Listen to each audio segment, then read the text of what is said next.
Segundo Crônicas 29. Tinha Ezequias 25 anos de idade quando começou a reinar, e reinou 29 anos em Jerusalém. Era o nome de sua mãe Abia, filha de Zacarias. Fez o que era reto aos olhos do Senhor, conforme tudo quanto fizera Davi seu pai. Ele, no ano primeiro do seu reinado, no mês primeiro, abriu as portas da casa do Senhor e as reparou. E trouxe os sacerdotes, os levitas, e os ajuntou na praça oriental. Ele disse: ouve-me, ó levitas, santificai-vos agora, santificai a casa do Senhor, Deus de vossos pais, e tirai do santuário a imundícia. Porque nossos pais transgrediram e fizeram o que era mal aos olhos do Senhor nosso Deus, e o deixaram e desviaram o rosto do tabernáculo do Senhor, e lhe voltaram as costas. Também fecharam as portas do alpendre e apagaram as lâmpadas, e não queimaram incenso, nem ofereceram holocausto no santuário ao Deus de Israel. Pelo que veio grande ira do Senhor sobre Judá e Jerusalém, e os entregou à perturbação e à assolação e ao assovio, como vós o estáis vendo com os vossos olhos. Porque eis que nossos pais caíram à espada, e nossos filhos e nossas filhas e nossas mulheres estiveram por isso em cativeiro. Agora me tem vindo ao coração que façamos um concerto com o Senhor Deus de Israel, para que se desvie de nós o ardor na sua ira. Agora, filhos meus, não sejais negligentes, pois o Senhor vos tem escolhido para estardes diante dele, para os servirdes e para serdes seus ministros e para queimardes incenso. Amém? Você pode sentar em nome de Jesus. Irmãos, a vida de Ezequias, certa vez eu passei um estudo para essa igreja, uma dica, e eu falei: irmão, escolhe qualquer personagem da Bíblia, um dos reis. Na época dei até o exemplo de Davi. Quer descobrir coisas poderosas e aprender lições tremendas? Um exemplo, pega a vida de Davi, vê desde o princípio tudo o que aconteceu com Davi, desde o momento que ele aparece no cenário da Escritura, até o momento em que a Bíblia se diga que Davi morreu. Estuda a vida de um personagem bíblico, você terá lições poderosas. Quantos lembram dessa dica? Ninguém. Será que a congregação já mudou todo mundo? Ainda não. Então, a dica já está aí de novo para você. Eu gosto muito da vida de Ezequias. Me identifico demais com o que acontece na vida desse homem. O que eu vejo na vida de Ezequias? Um homem com um coração voltado para Deus. Você reparou no texto que nós lemos, no verso 3, diz assim: ele, no ano primeiro do seu reinado, no mês primeiro, abriu as portas da casa do Senhor e as reparou. O que eu vejo na vida desse homem? Ele está lá, ele não é rei, ele não é nada, ele nem sabe se um dia ele vai reinar ou não. Em Israel, tanta gente que tinha promessa de reinar, de repente a história mudava, vinha problemas, catástrofes, cobranças de Deus, inimigos, lutas, guerras, e tanta gente que dizia: eu sou o próximo a reinar. Não reinava. Como é que ele poderia dizer: eu sou o próximo a reinar? Então, o que eu vejo de Ezequias? Ele está lá, observando os fatos, tem alguém reinando, né? Acás. Você vê antes, Acás está reinando, e Ezequias está lá, vivendo a vida dele. Mas eu imagino Ezequias passando todo dia naquela rua, em frente ao templo do Senhor, e dizendo: se eu fosse rei, essa história mudava. Amém, meu irmão? Ao contrário do que nós vamos ver na leitura do texto daqui para frente, na verdade nós não vamos ver, mas eu já li, e daqui para frente, nós vamos ver que quando Ezequias repara o templo do Senhor, chama os levitas, chama os sacerdotes, a Bíblia vai dizer que teve gente, em outras palavras, que levou a coisa mais a sério e se santificou primeiro e se preparou primeiro para a obra. Resultado, quando os sacerdotes, aqueles que deveriam oferecer os sacrifícios, estavam lá, eles tiveram que pedir ajuda de outras pessoas para os sacrifícios, porque sacerdotes, gente que deveria ter se purificado, não se purificou. Isso me lembra até algumas coisas que já aconteceram por aqui. Quando a gente começa a fazer obra por aqui, já teve até gente que teve a coragem de telefonar para cá. A obra está sendo feita na casa do pastor ou na igreja? Não sei aonde que a pessoa está congregando, dentro do meu quarto ou na igreja? Ou seja, nem tudo que fazemos, todo mundo está entendendo. Eu te garanto, irmão, que quando eu morrer, nada disso vai no caixão. Garanto. Aposto que for preciso. Agora, Deus mandou fazer, a gente faz. Mandou fazer e abrir as portas para quem quiser estudar de graça. Está preocupado se é na minha casa ou na igreja? Eu creio que tem um projeto de Deus para esse lugar. Tem um projeto tremendo. Em várias situações, o futuro vai mostrar. Então, Ezequias, ele não está conformado. Ele vê as coisas, mas ele passa. Veja que quando ele assume o reinado, no primeiro ano e aonde mais? No primeiro mês, não completaram nem 30 dias, quando o homem sobe ao poder, ele diz assim: vamos abrir a casa do Senhor. O coração dele está voltado para quem? Para Deus. Mas, depois, ele vê que nem todo mundo levou a sério a direção que ele deu. Porém, nós vamos ver na história que Deus está em todo aquele negócio. Quem levou a sério se deu bem, quem não levou a sério ficou na dívida com Deus. Ou seja, tem que buscar a direção, tem que orar. Já tinha gente acomodada. O templo está fechado, deixa para lá. Estamos vivendo a nossa vida. Estou plantando, estou colhendo, estou comendo, estou bebendo, meus filhos estão crescendo. Deixa o templo fechado. Não, Ezequias, tantos reis já tinham passado e ninguém mexeu lá no santuário, ninguém mexeu na porta, ninguém limpou nada, ninguém restabeleceu o culto, ninguém deu polimento nos instrumentos, ninguém organizou nada. Ele poderia ter sido mais um, só que ele quis ser mais um que fizesse a diferença. Ele não era uma pessoa acomodada. Entende, meu irmão? Entende que você não tem que ser uma pessoa acomodada? Essa obra tem sido desgastante. Às vezes, para subir as escadas, eu tenho que empurrar o corpo, porque o joelho não obedece. Mas até aqui nos ajudou Deus. E quero ver quem vai nos abater. Quero ver quem vai nos vencer. Enquanto eu não chegar nesse púlpito e declarar: combati o bom combate, completei a carreira e guardei a fé, enquanto eu não declarar isso, e mesmo depois de eu declarar, vou continuar encarando o sistema jurídico, armas, traficante, vagabundo e quem vier. Porque sei em quem tenho crido, não sou acomodado, calejo as mãos e trabalho. Amém, meu irmão?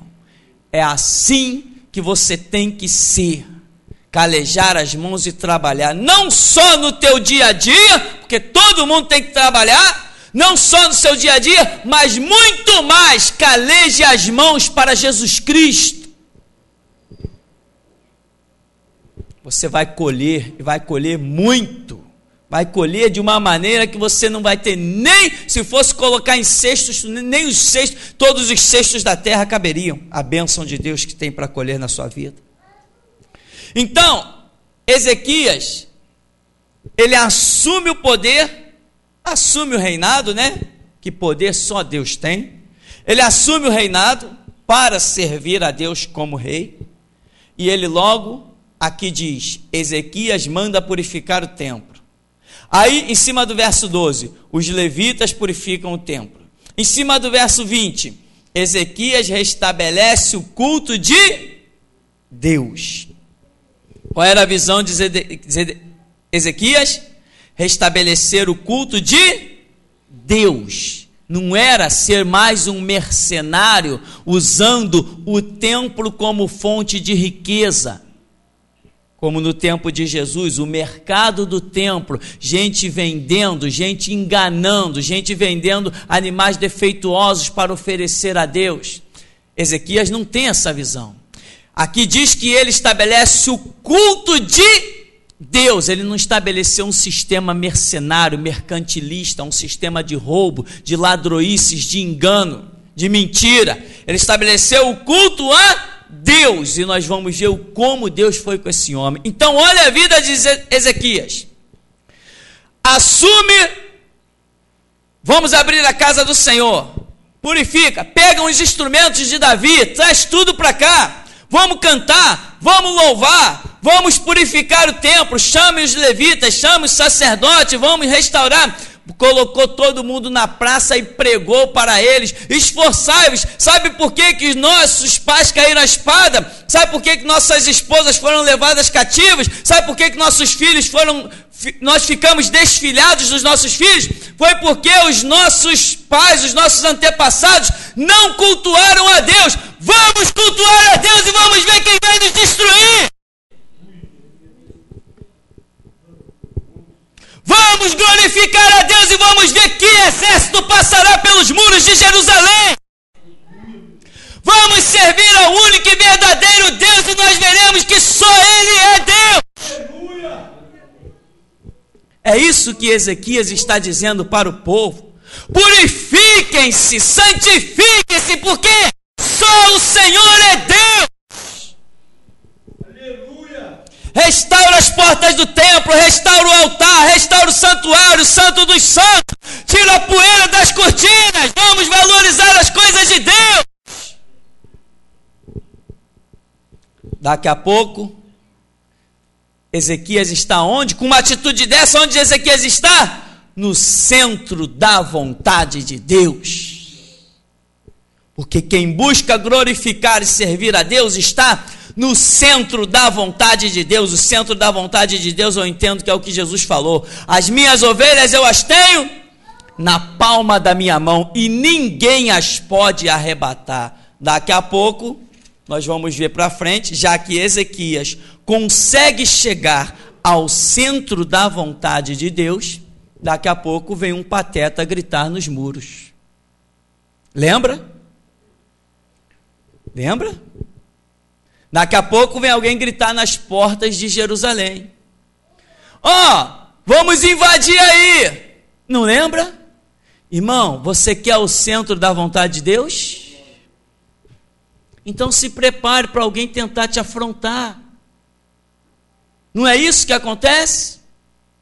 Todo mundo que atinge o centro da vontade de Deus, o inferno não se levanta para calar? O inferno não se levanta para deter, para obstruir a caminhada, para fazer você voltar atrás? Quando você estava lá no mundo, alguém por acaso batia nas suas costas para dizer: sai desse caminho? Quando você estava bebendo cachaça e caindo pelas esquinas, alguém ia lá te dizer alguma coisa contrária? Não, todo mundo te incentivava. Quando você fumava maconha, cheirava cocaína, quando você estava às madrugadas pelos morros perdido, alguém ia lá para te tirar? Mas Jesus foi. Ninguém ia. Agora que você é cristão e busca estar no centro da vontade de Deus, às vezes até dentro da tua casa mesmo você tem inimigo. Como Jesus Cristo disse: os inimigos do homem serão os da sua própria casa. Mas quem está lá no mundo só tem amigos. Na roda do álcool, da cachaça, da cocaína e da maconha, lá só tem amigo. Eles pensam que só tem amigo. Então, meu irmão, vá para o centro da vontade de Deus. Aí você vai descobrir quem são os teus verdadeiros amigos. Ezequias atinge o centro da vontade de Deus, restabelece o culto de Deus. Ora, quem restabelece o culto a Deus está no centro da vontade de Deus. Aí daqui a pouco, vem os inimigos gritar na porta e nos muros lá de Ezequias, né? Você conhece bem a história, foi escrita por tanta gente, em Isaías, Crônicas, Reis, e Senaqueribe vem para invadir com seu exército. Por quê? Porque Ezequias está no centro da vontade de Deus. Quando você está no centro da vontade de Deus, o diabo quer te parar por coisas naturais, por coisas espirituais, por todos os caminhos inimagináveis. Ele se levanta para te jogar no chão, para acabar contigo, para te aniquilar, para te destruir. Quando você está onde? No centro da vontade de Deus, ou seja, no centro da vontade de Deus, o que vem para você é guerra. Guerras espirituais, guerras naturais, guerras emocionais, mas a Bíblia diz que Deus não nos deixa ser tentados além do que podemos resistir. Então, em todas essas coisas, escreve Paulo, somos mais do que vencedores por aquele que nos amou e a si mesmo se entregou por nós. Você quer restabelecer o culto de Deus? Ah, pastor, aí na igreja não é você que está dirigindo, quem tem que cuidar do culto de Deus aqui na igreja é o pastor. Não, eu quero saber se você quer restabelecer o culto de Deus na tua vida. Você quer restabelecer o culto de Deus na tua vida? Ezequias, se a Bíblia diz que ele restabeleceu o culto de Deus, então ele restabeleceu um culto de leitura bíblica, um culto de oração, um culto de denúncia, porque nós vamos ler no texto e vamos ver ele denunciando. Olha, as atitudes dos nossos pais foram reprovadas, quem andar igual vai ser reprovado também. Ezequias restabeleceu um culto de denúncias, porque quando se fala da verdade, automaticamente se condena a mentira. Quando se acende uma luz, automaticamente se dissipa as trevas. Você quer restabelecer o culto na sua vida? Não acredito. Tem gente aqui dentro que ainda diz que todos os caminhos levam a Deus? Será? Senhor, misericórdia. Não, todos os caminhos podem levar ao inferno. A Deus só um caminho, que é Jesus Cristo. Não adianta bajular, não. Restabeleça o culto na tua vida, dá testemunho de cristão, senão tu vai parar exatamente no lugar desses que você está bajulando. Vai acabar no mesmo lugar que eles. Restabelece o culto de Deus na tua vida. Restabelece a verdade, restabelece a leitura bíblica, restabelece a oração, restabelece. Não interessa quem vai ficar desagradado. Ezequias desagradou não a um nem a dois, ele desagradou as nações que estavam ao redor de Jerusalém. Ele desagradou milhares e milhares, e milhares e milhares vieram contra ele, e ele ficou de pé. Quando ele viu os inimigos, ele sentiu a pressão. Você tem sentido a pressão? Mas ele vai para os pés do Senhor e diz: Senhor, olha a multidão que vem, em nós não há força, olha tu para as suas ameaças. Ele manda buscar a palavra com o profeta, e o profeta Isaías diz para ele: não fique preocupado com essa multidão. A filha de Sião maneia a cabeça por detrás de Senaqueribe. Eles não vão lançar uma flecha, meu irmão, você não vai ser atingido nem por uma flecha. Os dardos inflamados do maligno não vão chegar a você, se você restabelecer o culto de Deus na tua vida. O culto de Deus significa o centro da vontade de Deus, e quem está no centro da vontade de Deus ri da cara do diabo, zomba dos demônios, zomba do sistema das leis dos homens. Meu irmão, nada nos pode parar nem destruir. Não interessam leis do Congresso, leis de Brasília. As leis estão sendo feitas como há dezenas de anos nós já vemos anunciando. vai chegar uma hora em que o próprio Lúcifer vai se assentar no trono de Brasília e vai governar, mas dentro da igreja ele não governa. Na minha e na sua vida ele não vai governar. Somos servos e servos de um Deus vivo. Servimos a um Deus poderoso, que era, que é e que certamente há de vir. Estamos aguardando por Ele.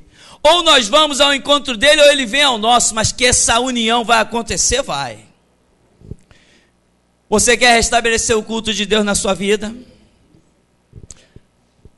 Quando você restabelecer o culto de Deus na sua vida, vai haver um sinal poderoso. Sabe qual é? Vai ter inimigo querendo te destruir. Vai ter exércitos rodeando a tua casa. Vai ter adversários apontando armas para você. Aí você vai se olhar cercado de inimigos e vai dizer: maiores são os que estão comigo do que os que estão com eles. Aí você vai saber que está no centro da vontade de Deus, quando todo mundo quiser te destruir. Irmãos, enquanto eu nunca bati na porta de ninguém, nunca fui na porta de ninguém afrontar ninguém, mas no tempo desta obra aqui, quantas vezes já mandaram polícia na porta da igreja? Quantas partes inventaram lá embaixo? Tem gente aí, a mais nova é que eu invadi uma casa e ameacei um cara de morte. Você vai saber, porque eu sou terrível, mas tudo na hora certa. Eu sou o cara mais terrível que esse mundo já conheceu. Eu trabalho no silêncio, eu e meu Deus. Eu trabalho com Ele na intimidade. Por quê? Porque a inveja tem que acontecer. O rancor e a mágoa tem que acontecer. Imagina, uma pessoa que nem casa não tem, dizer que eu invadi sua casa e o ameacei de morte. Nem casa o cara não tem. Por quê? Porque é isso que tem que acontecer. Os inimigos têm que ficar furiosos, tem que ranger os dentes, tem que ficar latindo nos muros de Jerusalém, e nós do lado de dentro ouvindo, servindo e cultuando Jesus Cristo. É assim mesmo que tem que acontecer. Não importa nada das afrontas, nada das ameaças, não importa quantas armas os adversários venham diante de nós, eles não poderão usá-las. Não é isso? Eles não lançarão uma flecha. Saiu apenas um anjo enviado pelo Senhor. E matou quantos? 185.000. E deixou vivo o líder para ser humilhado e cair a espada pelas mãos do próprio filho, lá na casa do seu Deus pagão. Isto é que é Deus. Então, meu irmão, você quer o centro da vontade de Deus na sua vida? Como está a sua vida hoje? Está tudo tranquilo, tudo normal, nenhuma desavença, está tudo na maior santa paz. Olha para Jesus e vê se foi assim. Jesus não tinha paz, meu irmão. O tempo todo alguém provando ele, o tempo todo alguém tentando ele. O tempo todo alguém ameaçando ele. Era gente trazendo notícia: ó, Herodes quer te matar, ó, Pilatos te odeia, Roma está de olho em você. Os sacerdotes falando coisas, indo mancomunar-se lá com os líderes romanos. Jesus não tinha paz. Ele tinha a paz que nós já falamos, a paz interior, mas em volta era guerra. Por quê? Porque o mundo jaz no maligno, e ele disse que edificava a sua igreja contra as portas do inferno. É isso que você é? Uma igreja edificada contra as portas do inferno? Aleluia. Então tem que ter guerra. Glória a Deus. No centro da vontade de Deus, nós temos paz por dentro e guerras por fora. Aleluia. Aleluia. Prepara-te, irmão. Prepara-te. Porque só os que entendem o Evangelho sobrevivem. Quem não compreende o que é evangelho não vai sobreviver. Quanta gente já sentou nesses bancos uma vez, depois saiu quando encontrou com gente daqui da igreja, e aí não apareceu mais lá ninguém. Não, lá a mensagem é muito forte. Aqui a mensagem não é forte, forte aqui é Deus. Deus é que é forte. E Ele nos olhou como gente de valor para nos dar a parte forte, porque Paulo escreve para a igreja de Corinto dizendo assim: eu vos dei leite a beber, vocês são meninos.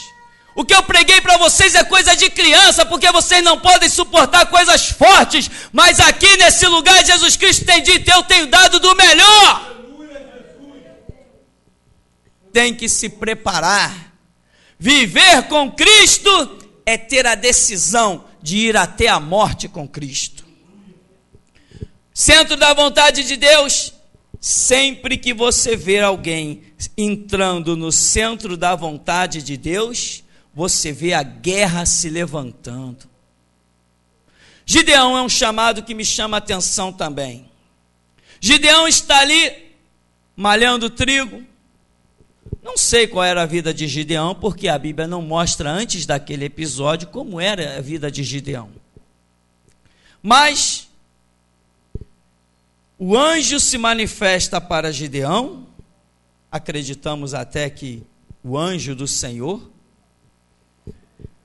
E quando convoca Gideão ao centro da vontade, diz: vai nessa tua força. Quando o anjo está convocando Gideão ao centro da vontade, já o está convocando para quê?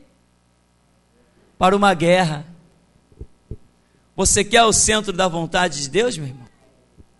Tem gente que se ilude: ah, se eu conseguir achar o centro da vontade de Deus, o que Deus quer da minha vida, aí eu vou triunfar, eu vou ter um carro de ouro, uma limusine, eu vou ter uma mansão de prata, eu vou ter o melhor dessa terra, eu vou viver numa rede, eu vou ter uma grande empresa, empregados. Não, isso aí, meu irmão, isso é coisa de Satanás. Quem prega isso são os servos de Satanás. A Bíblia nos diz: levantai-vos e andai, porque não será aqui o vosso descanso. Quem busca descanso dessa terra são aqueles que são regidos pelo príncipe desta terra, o diabo. Nós buscamos o descanso celestial, paraíso, porque somos regidos por Jesus Cristo. Não buscamos ouro e prata desta terra, nós buscamos a glória e a redenção que há em Cristo Jesus. Não queremos nos banhar com as riquezas dessa terra, queremos ser remidos e lavados no sangue de Jesus Cristo. Não nos interessa ouro e prata. Ouro e prata não é para completar a nossa vida, é coisa que a gente usa nesse dia a dia, sem nenhuma intenção de levar para a eternidade. Mas as nossas obras debaixo do sangue de Cristo nos acompanharão e nos farão ouvir: vinde bendito de meu Pai, possui por herança o reino. O centro da vontade de Deus é para valentes. Gideão, você quer o centro da minha vontade? Olha a multidão que vem pela frente, vai nessa tua força. Sansão, você quer ser cheio do meu espírito, quer andar na minha vontade? Então vai, porque tu tens uma nação para livrar. Amém, meu irmão? Levantar, restaurar o culto verdadeiro a Deus provoca ira nos inimigos. Tem um monte de gente pilantra, hipócrita, distribuindo água ungida, sal ungido, rosa ungida. E se você restaurar o culto verdadeiro a Deus, você terá inimigos. Você terá muitos inimigos. O culto verdadeiro a Deus não adora a imagem de escultura. Olha os teus inimigos. Você quer restaurar o culto verdadeiro a Deus na tua vida, nos teus lábios, no teu dia a dia, nos teus passos, por onde você passar, quer deixar o culto verdadeiro? O culto verdadeiro a Deus não tem espaço para a invocação dos mortos. O culto verdadeiro a Deus não tem espaço para as missas de sétimo dia. Vai para o centro da vontade de Deus e você vai descobrir quem são os inimigos de Deus. Aleluia a Deus. Aleluia a Deus. Senhor dos exércitos. Aleluia a Deus. O culto verdadeiro a Deus é esse. Quer ouçam, quer deixem de ouvir. O nosso Deus é adorado em espírito e em verdade. Não admite nenhum tipo de idolatria. O culto verdadeiro a Deus não institui corrente, não institui campanha. Olha os teus inimigos, quantos são, irmão? O evangelho é para valentes, que olha o número dos seus inimigos como a areia que está na praia e diz: maior é o que está em mim do que o que está com eles. O culto a Deus, o culto verdadeiro, traz inimigos. Tem um monte de pastor palhaço por aí, querendo fazer política de boa vizinhança para o inferno. Fomos chamados para desfazer as obras do diabo. Esse é o nosso chamado. Não é para ficar de ilusão. Se não pregarmos a verdade, que chance as pessoas têm de conhecer o caminho? Temos que ser purificados. E em nós tem que haver o culto verdadeiro. Como Ezequias restabeleceu no santuário. Mas se ele restabeleceu no santuário, primeiro ele restabeleceu aonde? Na sua vida. O teu culto hoje foi aceito nesse lugar, irmão? Você louvou e sentiu que Deus estava recebendo o seu louvor? Você sentiu que Deus estava recebendo a sua oração? Ora, se Deus aceitou o seu culto coletivo, é porque primeiro ele aceitou o seu culto individual. Porque se o seu culto individual não é aceito, o seu culto coletivo é um lixo.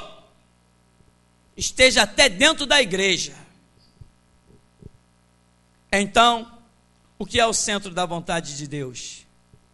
É aonde o número dos teus inimigos são como a areia que está na praia. Aí sim é um culto verdadeiro. Aí sim é o centro da vontade de Deus. Já estão até divulgando aí um tal de um programa de computador que retira o nome de Deus do sistema, que é para as crianças não serem influenciadas por Deus. É aí que entramos nós. É aí que entramos nós com o aprendizado da informática, que Deus já revelou que a informática para nós é uma cadeira ministerial. Vamos fazer guerra! Somos os 7.000 que não se dobram a Baal, não nos dobramos a sistema romano, nem a sistema espírita, nem a lei feita em Brasília, nem a delegados palhaços, nem a juízes, a ninguém. Não nos curvamos a ninguém, temos sangue para derramar, somos crentes e vamos até a morte.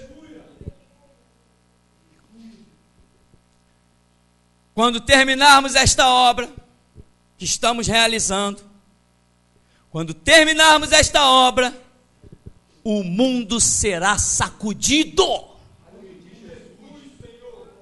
Quando concluirmos as obras que estamos para concluir, o mundo será sacudido dentro de mais poucos dias. Vidas serão estremecidas por ver a firmeza de um povo que se chama pelo nome do Senhor, um povo que veste camisa do que prega, para que todo mundo veja que a nossa pregação não é entre quatro paredes, é nos quatro cantos do mundo. Agora, irmão, sabe quem é você? Eu vou te dizer nessa noite, quem é você diante de Deus? Você é uma pessoa especialíssima, que Deus cuidou de você até chegar esse dia e te dar esta palavra. Deus te livrou de tantas coisas, olhou para você e disse ali tem um valente, ali tem um destemido, ali tem um vaso para a honra e glória do meu nome, ali tem um vaso de honra. Por isso, meu irmão, vai em frente e não deixa que essa história mude. Restabeleça o culto de Deus na sua vida, nos seus passos, nas suas palavras, no seu dia a dia, nos teus olhos. Cultue a Deus com todo o teu ser. E também cultue a Deus com os teus ouvidos. Aprenda a dar fora e quem vem com papo de que não tem nada a ver com Deus. Tenha um culto completo, um culto para a honra e glória do nome do Senhor. Então, para concluirmos, verso 3, também estabeleceu da parte, no capítulo 29, no verso 3, ele no ano primeiro do seu reinado, no mês primeiro, abriu as portas da casa do Senhor e as reparou. Ou seja, o que eu entendo? Abriu o seu coração por completo e se curvou à palavra de Deus. É assim que eu compreendo. E até aqui nos tem ajudado o Senhor.